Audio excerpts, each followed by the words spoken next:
This is HSK2, lesson number 12, grammar point number 1.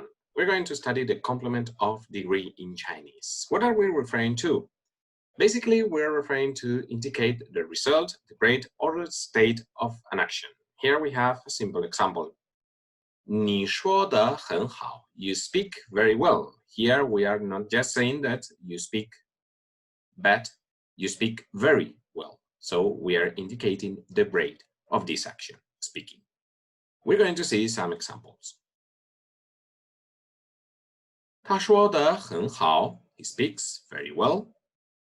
Here, very is between brackets, because remember that when we use 很, it's more like an excess, a linking word, instead of the adverb very. Okay, these kind of situations with an adjective, this is the normal use and the normal translation. 我起得很早. I get up very early. 我睡得也早. I go to sleep also very early.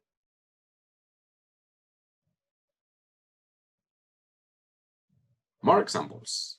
他说汉语说得很好. He speaks Chinese, speaks very well. In this case, we are using the complement of result, the complement of grade, plus an object. So remember, this complement, this particle there should be after the verb. So we need to repeat the verb. In this situation, we can omit the first verb. Another example. 我写汉字写得很好. I write Chinese characters, write very well. Again, as we have an object here, in this case, 汉字, Chinese characters, we have to repeat the verb. And the only option that we have is to omit the first one. So we can say, 我汉字写得很好. This is a very strange construction of the object, because as you can see here, we have subject, object, verb, plus this the particle and the complement of result. But as I announced before, we need to focus on this. We have this basic Chinese sentence order for subject, time, place, verb, and object in normal cases, but here we are using special structure. Another example. 姐姐唱歌唱得不错. Older sister sings songs, sings not bad. Is literally. More examples. 他说得不好. Here we are making the negative. He speaks not well. 我起得不早. I get up not early. 我住得不远. I live not far.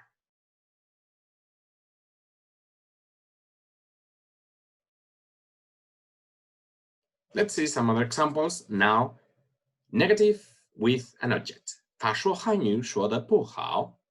He speaks Chinese, speaks not well. Again, this is not real English, but this is literal translation in order to understand the Chinese structure. 我写汉字写得不好. I write Chinese characters, write not well. 姐姐唱歌唱得不太好. Older sister sings songs, sings not too well.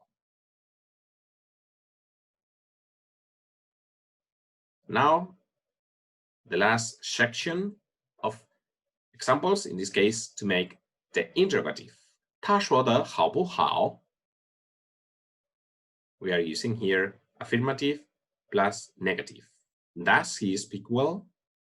Remember, this structure is similar to the use of ma, and we are using it to make yes-no questions. Another example. 姐姐起得早不早? Does older sister get up early?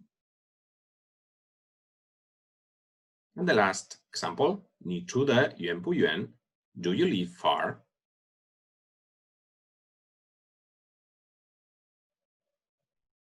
So I hope now you have clear in your mind how to use this complement of results, complement of status in Chinese.